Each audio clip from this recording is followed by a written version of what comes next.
Bon, c'est parti pour l'exploration. On va vraiment faire tout le tour du lac. Allez, allez, une grosse touche là. Il a annoncé beaucoup de vent et de la grosse pluie. Oh, maîtré! Oh, il y avait un poisson d'1 mètre. Il vient dessus. Je sens que la journée va être très dure. Très dure. Aujourd'hui, ça va être une sacrée aventure. Bienvenue à tous dans cette vidéo. Aujourd'hui, on va explorer un lac et on va se faire une expédition en flotte tube. Juste ici, j'ai mon FLTB9 de chez Caperlan, toutes mes cannes, tout mon matériel, je vous présenterai tout ça. Mais surtout, ce qui est incroyable aujourd'hui, c'est qu'on se retrouve sur le domaine de Carpassens, donc un domaine dédié pour la pêche de la carpe. Et en fait, c'est très mystérieux niveau population de carnassiers. C'est-à-dire que tout au long de l'année ici, sur ce grand lac où on est, et sur les autres lacs du domaine, c'est pêché exclusivement pour la carpe du bord. Et là, vu qu'on est en hiver, il n'y a pas de carpistes et on a pu avoir accès au domaine pour prospecter ce lac en flotte tube, ce qui n'est jamais fait ici, pour découvrir s'il y a du carnassier et du gros carnassier. Peut-être du gros brochet, on a entendu dire qu'il y avait du gros brochet. Après, pour le reste des carnassiers, perches et sandres, c'est un petit peu mystérieux. Et je ne sais pas si vous vous rappelez, mais il y a 1 an, justement, j'étais venu sur ce domaine, mais sur une autre carrière qui est pareil, dédiée sur la pêche de la carpe. Et on était parti en flotte tube, j'étais tombé sur un poisson d'exception, je m'y attendais pas, sur un sandre gigantesque. Donc justement, moi je suis super heureux de revenir ici sur un autre étang qu'on va découvrir ensemble. Et si ça se trouve, on va peut-être tomber sur un énorme poisson comme ça, inattendu. Franchement, le potentiel devrait être similaire. C'est une sorte de gravière. Avant, c'était exploité ici pour le sable. Et le gravier en bord de Seine, c'était même connecté à la Seine. C'est pour ça qu'il y a potentiellement des souches, des poissons qui viennent de la Seine génétiquement, donc des poissons qui peuvent être énormes, et c'est ça qui va être intéressant aujourd'hui. On va se faire vraiment un petit parcours géographique, et en fait on va vraiment faire tout le tour du lac, et à chaque fois vous allez voir il y a des spots complètement différents, et je vous ferai part de toutes mes approches de pêche. Allez, c'est parti, je vais me mettre à l'eau sur mon flotte, et on va commencer dans ce petit bras mort, qui est vraiment magnifique. Ça circule, on dirait un petit labyrinthe. Bon, c'est parti pour l'exploration. Il y a un brochet juste là. On vient à peine de se mettre à l'eau, c'est incroyable. On est en hiver, normalement il devrait pas être dans ce genre de zone. Il est juste là, à une longueur de canne, il fait à peu près 70-80 cm. Je vais essayer de m'approcher tout doucement.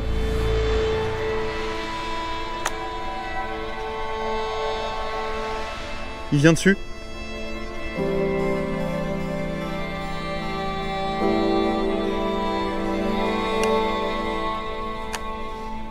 Bon, malheureusement, je sais pas où il est parti. Il a peut-être dû s'engouffrer dans la zone de frayère sur l'île. Parce que là, c'est vraiment une sorte de labyrinthe, ça fait plein de couloirs d'eau. Et d'ailleurs, c'était dans les normes en fait à l'époque. Ils avaient des réglementations pour faire des zones comme ça de frayère, une fois que ça allait être mis en eau naturellement. Bon, en tout cas, c'est très bon signe de voir un brochet. D'ailleurs, c'est assez surprenant à cette époque d'en voir ici dans si peu d'eau. Mais ça nous met en confiance pour la suite. Ça veut dire qu'il y a bien du brochet ici. Nous, ce qui va nous intéresser, c'est plutôt les zones profondes sur le lac, peut-être les zones encombrées avec beaucoup d'arbres dans l'eau. Et je vous expliquerai toutes mes approches au fur et à mesure. Au niveau du parcours, donc là, on va sortir de l'île, qui est incroyable, qui se trouve au milieu du lac. Et on va passer sur le côté dans un petit couloir et on va arriver dans une petite portion un petit peu abritée. Le lac, en fait, se divise en 2 parties. Et c'est la partie de droite là qui va nous intéresser dans un premier temps. Et on va faire le tour. Et puis après, on va passer dans la partie de gauche, qui est beaucoup plus vaste, peut-être avec plus de fond. Et là, ça va être intéressant. Là. Un truc intéressant aussi, je me suis vraiment bien équipé aujourd'hui. Vous pouvez voir que j'ai ma petite molette de vitesse ici. Et en fait, j'ai une turbine. J'ai mon moteur sous mon flotte tube, sous mon FLTB9.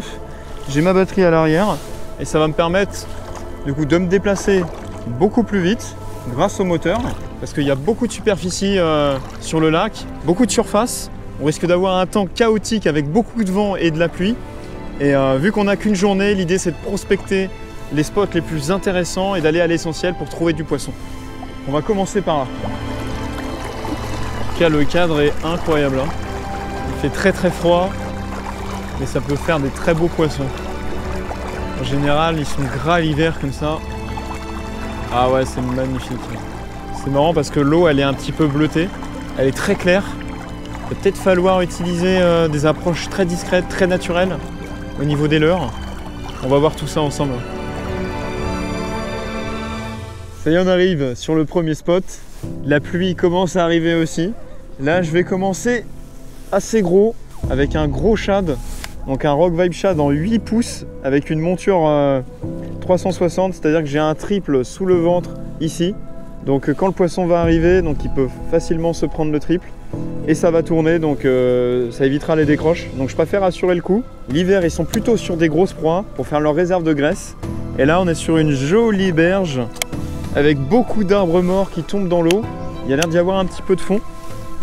Donc on va lancer le long de ces branches et on va ramener tout doucement entre deux eaux et on espère que ça fasse monter un gros poisson.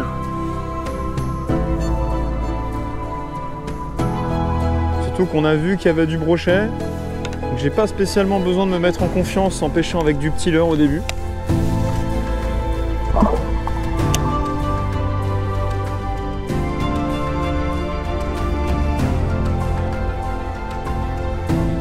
Ah, là ça rend super bien. Ah, c'est très naturel.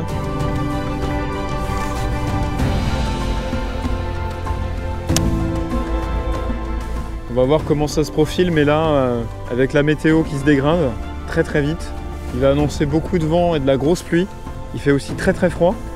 Ça risque d'être compliqué au niveau de la pêche. On risque de pas prendre beaucoup de touches, mais par contre, ça peut être un temps un gros poisson.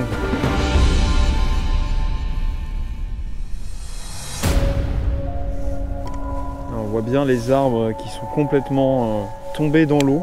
On peut imaginer toute la continuité de l'arbre sous l'eau et les brochets dedans. Oh, la pluie, c'est une catastrophe. Et là, on n'a que la pluie, hein. Il y a le vent qui va pas tarder à arriver. Ça y est, on a le vent et la pluie et le froid. Bah ouais, non mais je suis maudit de toute façon. Hein. Je sens que la journée va être très très dure. Très très très dure. Je suis déjà trempé, j'ai déjà super froid.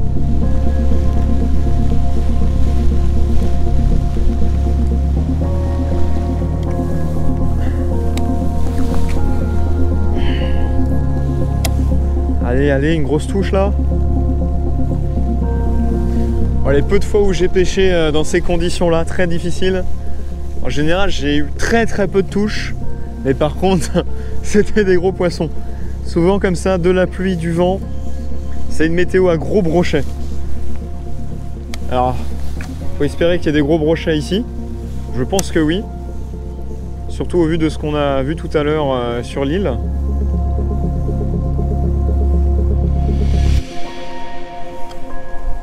Là, actuellement, le vent est en train de nous pousser le long de la berge sur toute la partie droite du lac. La petite portion qui est très jolie. J'en profite pour longer la bordure. Il commence carrément à y avoir un petit clapot sur le lac.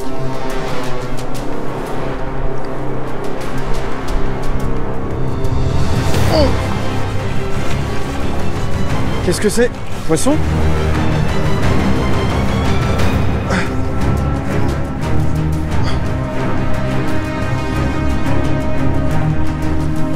Magnifique! Premier poisson sous la tempête! Je sais pas si vous allez voir les cicatrices. Là, il a une cicatrice ici. Il en a de l'autre côté ici. Ah, il a dû se faire attaquer par bien plus gros que lui. Allez, mon beau. Yes! C'est pas le gabarit espéré, mais ça fait plaisir sous cette tempête et ce froid. Allez, on va continuer. Bon, c'est tellement la tempête, je sais pas si on se rend compte, ça commence carrément à faire un clapot en surface. Il y a tellement de vent.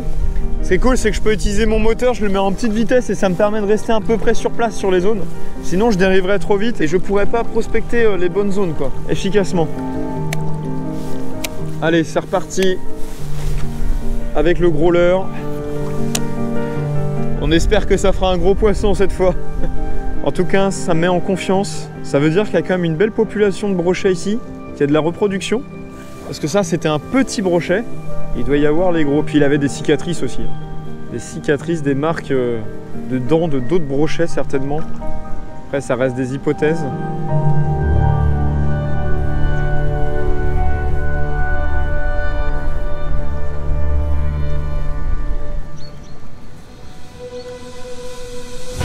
Oh, oh maîtré. Oh, il y avait un poisson d'1 mètre qui m'a pris mon leurre au ralenti dans mes pieds. Oh là là là là. Il était énorme. Oh, j'ai le cœur qui bat. Il était juste là, il m'a pris au ralenti mon leurre. Bon bah, il y a bien des gros poissons ici, hein. Quand je dis maîtré, je sais pas exactement quelle taille il faisait, mais il était là dans mes palmes, il était énorme. Là, pour vous faire un point, donc on est toujours sur la partie droite du lac et on arrive vraiment dans le fond de la petite baie qui est vraiment battue par le vent.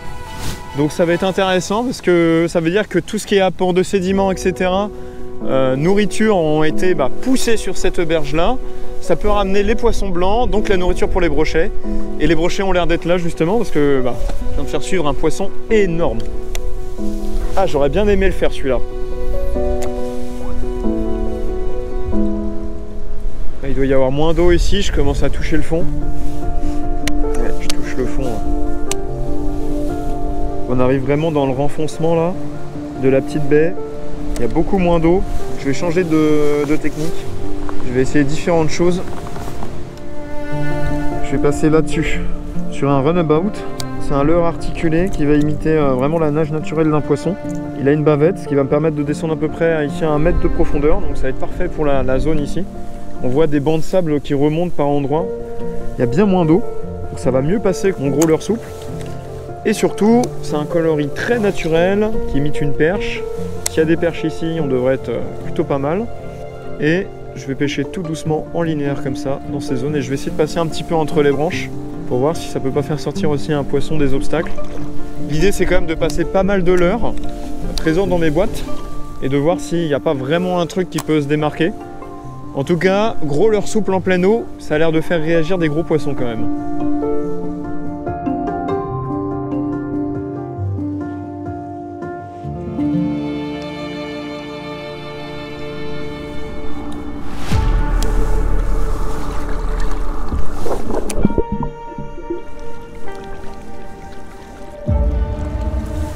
Là, on est sur une berge beaucoup plus creuse et je vais faire un petit peu du power fishing.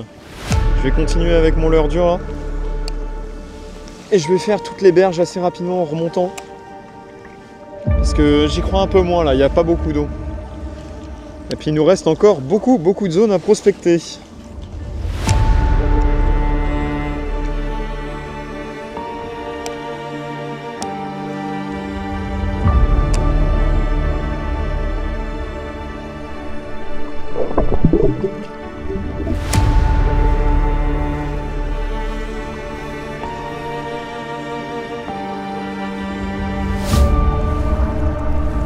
Là, je suis en train de m'avancer sur un renfoncement magnifique avec un arbre mort qui ressort de l'eau.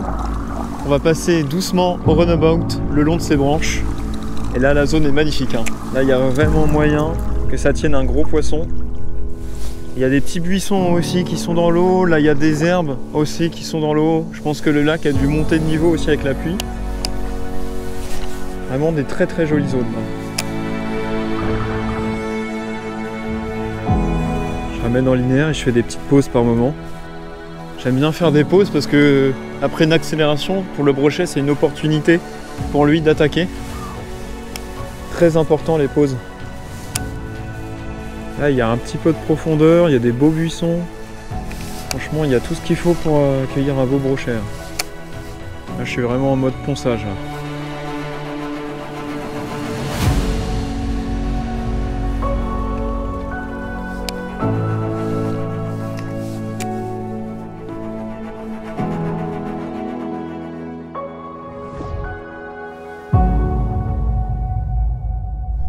Vous avez pu voir que j'ai juste ici mon sondeur. L'idée c'était vraiment de le prendre pour découvrir la topographie du lac. C'est quelque chose que j'aime bien faire quand je découvre un milieu, surtout qu'on est sur une carrière qui a été creusée par l'homme. Donc il doit y avoir des variations de fond et c'est ça qui va nous intéresser. Peut-être essayer de trouver des zones de cassure. Si ça passe par exemple de 2 mètres à 5 mètres, de voir s'il y a des obstacles, des arbres immergés. Et là, c'est bien ce que je me disais. Voilà, on est sur une zone quand même qui est peu profonde. Il y a 2 mètres d'eau. Il y avait un peu plus d'eau là-bas. On peut voir que l'eau elle est à 5,5 degrés. Elle est très froide. C'est pour ça que les poissons doivent être très lents. Donc il va falloir leur proposer les bons leurres à mon avis. On va avancer plus loin et on va voir si on peut pas trouver des zones un peu plus profondes. Et là c'est un petit peu galère, là il y a beaucoup de vent, pourquoi pas trouver des zones aussi un peu plus abritées du vent, quoi. On va aller sur l'autre portion du lac, je pense. Voilà, on peut voir justement qu'il y a des grosses variations de fond là. Ça c'est intéressant. Bon, ça y est, on arrive sur l'autre portion du lac qui est beaucoup plus grande. Ici c'est peu profond, on aperçoit l'île où j'étais ce matin. Et là ça va être intéressant, il risque d'y avoir plus de profondeur ici, peut-être plus d'obstacles. On va voir tout ça aussi avec le sondeur. Et je pense que je vais continuer à prospecter toute la bordure qui est là, au runabout. Là c'est fou parce qu'il n'y a vraiment pas d'eau. J'arrive à voir le fond d'ici. J'ai également mon sondeur. Voilà, il y a 1 mètre d'eau. 1 mètre d'eau ici pour l'instant. Que c'est vraiment pas profond.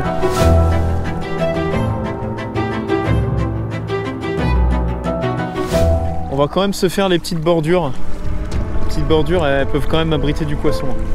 Parce que même s'il n'y a pas énormément d'eau, je peux apercevoir que le fond il est irrégulier. On voit ici certainement des herbiers, des restes d'herbiers de cet été. Ça fait des taches noires et des taches blanches. Il y a également les cygnes qui s'alimentent sur le fond derrière. Et en général, quand ils plongent la tête comme ça, c'est qu'ils sont en train de venir ramasser des herbiers sur le fond. Et les herbiers sont aussi des superbes caches à brocher. Donc on va quand même faire un petit passage au cas où.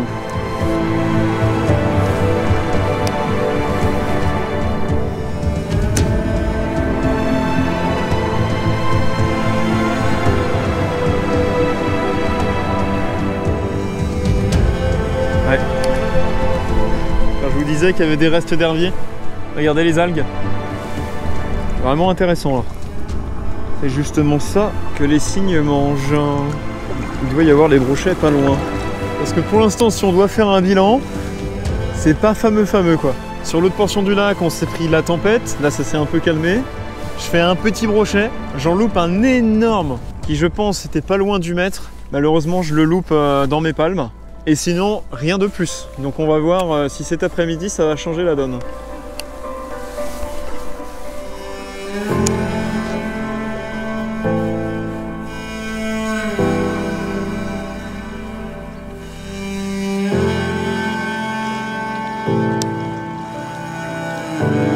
Pour vous faire un petit point géographique, là on est arrivé sur la plus grande anse de la deuxième partie du lac.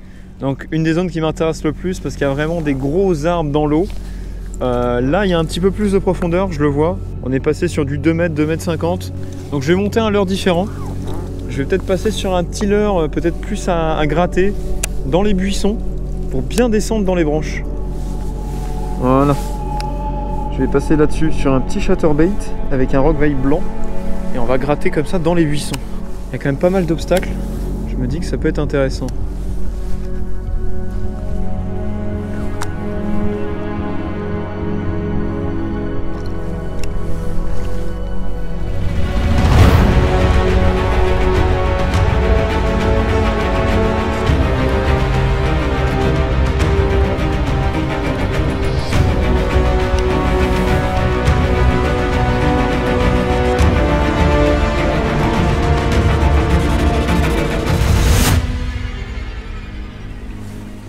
Bon, je continue ma prospection, je continue mon tour du lac. Là, on a un petit peu de répit avec la météo, le vent s'est calmé, la pluie aussi. Ça risque de revenir, on va en profiter. Ce qui m'inquiète un petit peu, c'est que depuis le début là, voilà, j'ai pas trouvé des zones plus profondes que 2,50 m, 3 mètres. J'aurais bien aimé trouver des zones plus profondes. Alors peut-être qu'en face là-bas, la berge qu'on n'a pas encore prospectée, elle sera plus profonde. Et on essaiera peut-être d'autres techniques. Peut-être qu'il ne faut pas pêcher les bordures. Peut-être qu'il faut pêcher en plein milieu. On essaiera tout à l'heure. Ouais, voilà. Regardez les variations de fond quoi. On était à 2 mètres, on remonte à 1,20 m. Ah, c'est une belle pointe ici. On va quand même la pêcher un peu.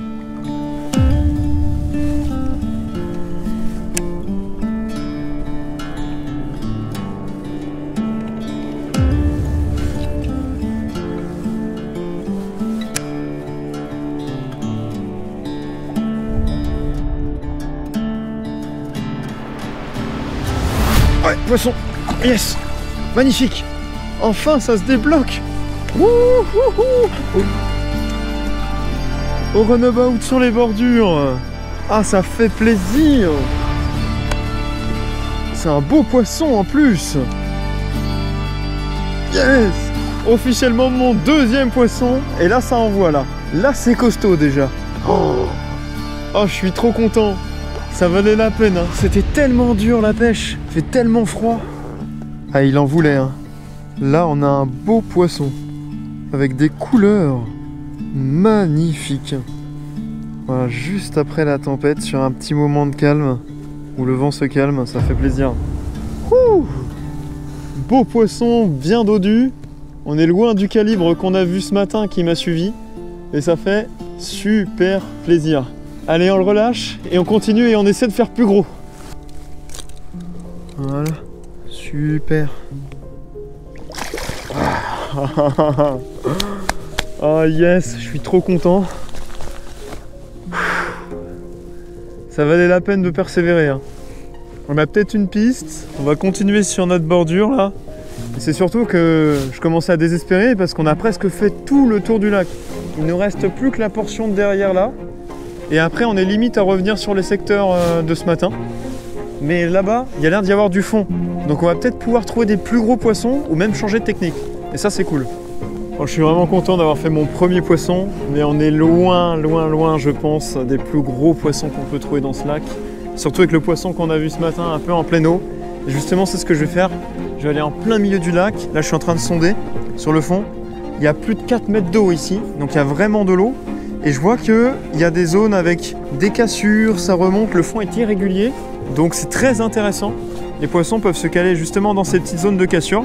Je vais poncer avec mon gros rockval 8 pouces que j'ai utilisé ce matin, qui m'a permis de faire suivre un gros brochet. Et là je vais persévérer 1 heure ou 2 à fond en plein milieu du lac en espérant prendre une grosse touche. Là on est pas mal.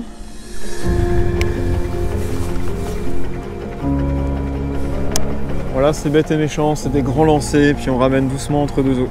Et surtout, je profite de ce petit temps de répit que nous offre la météo. Tout petit temps de répit, on a un petit brin de soleil, ça peut réveiller les poissons.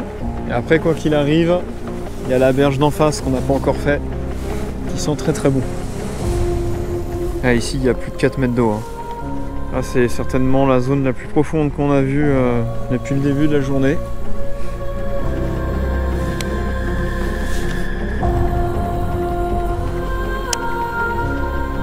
Ça sent très mauvais le temps là-bas. Il y a des gros nuages noirs. Je pense qu'il y a un orage qui va pas tarder à revenir. Je pense que le beau temps là, ça va pas durer.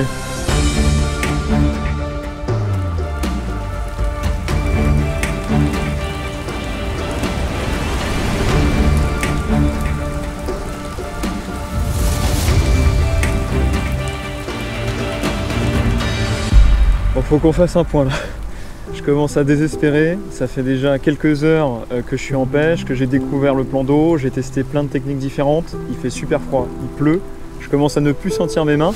Et là on vient d'arriver sur la première berge avec réellement de la profondeur. On peut voir ici qu'il y a plus de 4 mètres de fond, donc c'est super profond. On a beaucoup d'arbres morts derrière qui tombent dans l'eau, et ça c'est des zones qui sont propices en général pour abriter des beaux spécimens, des beaux brochets, des beaux carnassiers. Parce qu'en hiver il fait très froid, donc les poissons vont plutôt être dans ce genre de profondeur. Je mets toutes les chances de mon côté, j'ai amélioré mon montage. J'ai mis un bas de ligne de discrétion ici, très fin, pour être discret.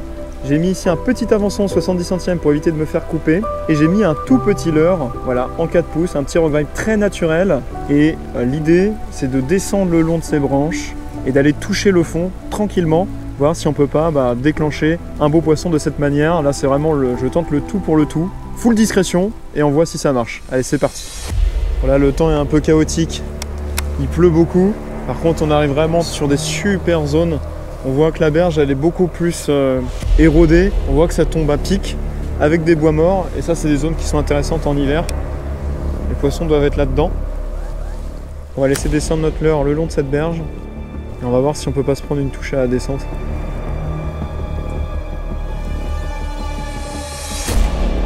Ah, il y a beaucoup de branches. Très très très encombré.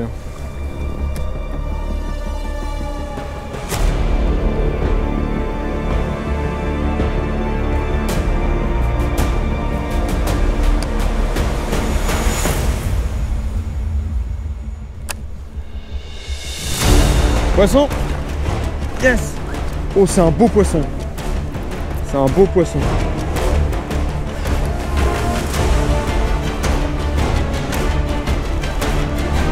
très très beau poisson. Oh, on l'aura cherché celui-là. Ah ouais, il est costaud. Très très costaud. Celui-là, faut pas le perdre. Allez mon beau. Allez. Oh, yes. Ah, ça fait plaisir. Oh, il a des cicatrices. Il doit y avoir plus gros sur le secteur. Magnifique poisson. Oh, oh là là là là. Ce beau spécimen super gras. Un beau poisson d'hiver pris avec un tout petit leurre à gratter dans les branches. Première berge que je vois avec le sondeur où il y a 4 mètres de fond. Je cherchais des zones profondes et ça a enfin payé. Donc on a moyen de tomber encore sur des gros spécimens. On voit ici que les écailles se sont reformées sur des vieilles cicatrices. Donc c'est un poisson qui a de l'expérience, qui a dû en voir d'autres, des plus gros. Donc on va le décrocher. Il était piqué juste au bord. Parfait. Voilà. Comme quoi en hiver, hein, les petites proies peuvent faire vraiment des très très gros poissons. On va pas l'embêter plus longtemps, on va le relâcher, on va continuer pour voir si on peut tomber sur plus gros, mais la technique a l'air enfin payante. Oh, je suis trop content que ça se débloque enfin. J'ai super froid, mais ce poisson il réchauffe le cœur. On peut voir ici qu'il y a encore 4 mètres d'eau. Donc là on a vraiment toute cette longueur là qu'on peut faire, qui a vraiment du potentiel. Donc là, je vais continuer ma technique. Je fais tomber mon leurre devant les branches. Je contrôle ma bannière jusqu'à ce que ça touche le fond. Là on voit que ma bannière s'est détendue, donc je suis au fond. Et ce que j'ai fait, c'est que j'ai fait des petites animations à gratter sur le fond, tout doucement. Voilà, comme si c'était un petit poisson blanc en train d'agoniser. Donc une proie facile pour les brochets. Le pire, c'est qu'en pêchant comme ça, on pourrait tomber sur d'autres espèces. On pourrait tomber sur du cendre, on pourrait tomber aussi sur une grosse perche.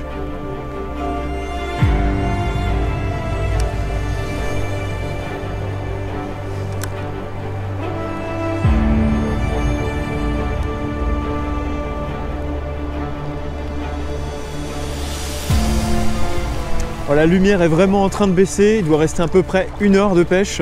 Là, c'est le changement de spot ultime pour essayer de faire un beau poisson. On a trouvé, je pense, la technique payante pour cette fin de journée.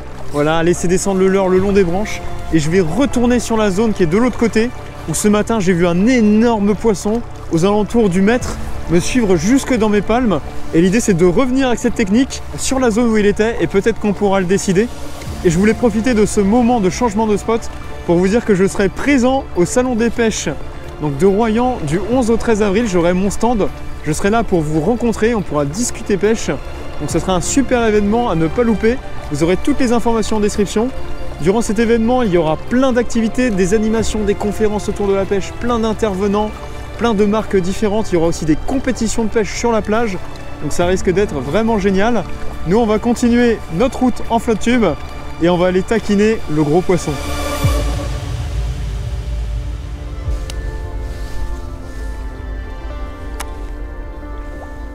J'essaie d'être super précis, faire vraiment des lancers de précision sur les arbres vraiment qui tombent dans l'eau. C'est là-dedans qu'ils se cachent. Je serais curieux de voir si on peut tomber sur un plus gros spécimen. Là, il y a vraiment des très très beaux buissons immergés. Ça, c'est vraiment des très beaux spots marqués là. Là, je le sens très très bien. Je pense que là, dans les 10-15 prochains mètres, il y a vraiment moyen que je prenne une belle touche.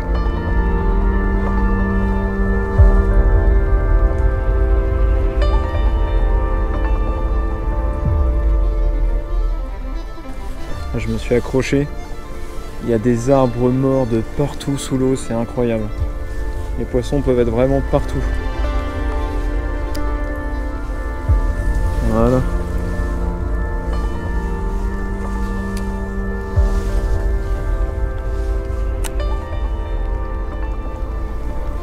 Allez, un beau brochet là.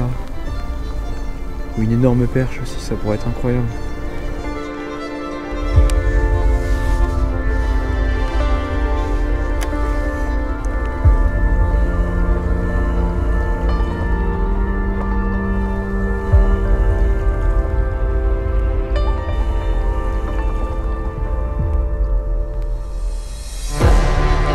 Ouais, poisson. Yes. Poisson, poisson. Oh. ça a l'air encore joli ça. Oh oui, oh oui, gros pépère. Oh là là là là. Là il y a un gros poisson.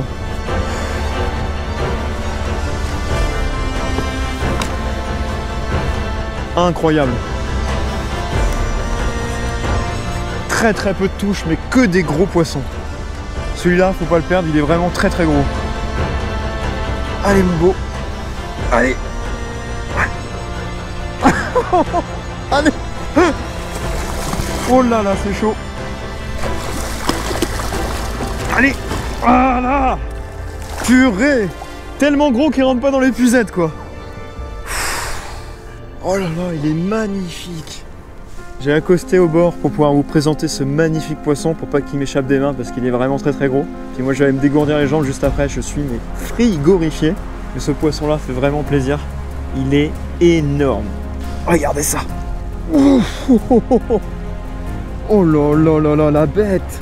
Il est énorme. Et regardez ça, encore le petit leurre qui fait la différence. Pris sur le bout du bec, il me l'a ramassé au fond. Il est énorme. Je pense qu'on a un poisson de plus de 90. Super gras, avec des couleurs incroyables. Allez mon beau, t'en fais pas. Je vais te décrocher tout de suite. Voilà, super. Oh, ce poisson, magnifique. Je suis quand même bien curieux de le mesurer. Je vais le mesurer rapidement et je vais le relâcher.